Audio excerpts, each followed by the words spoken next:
बादाम का जूस, बादाम का शरबत बनाने के लिए यहाँ एक सादा और ताजगी बख्श नुस्खा है, गर्मियों में ठंडा होने के लिए बेहतरीन।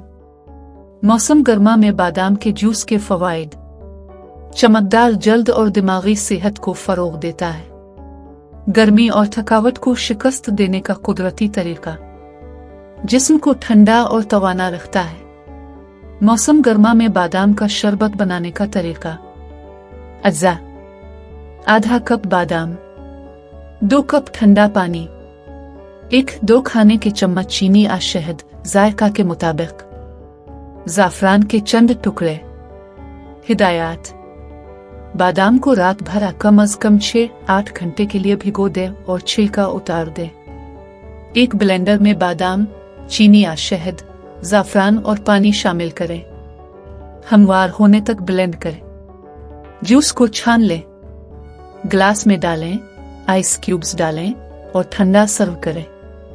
आपको हमारी आज की बादाम के रस की तरकीब कैसी लगी? हमें कमेंट्स में बताएं और हमारे चैनल को सब्सक्राइब करें।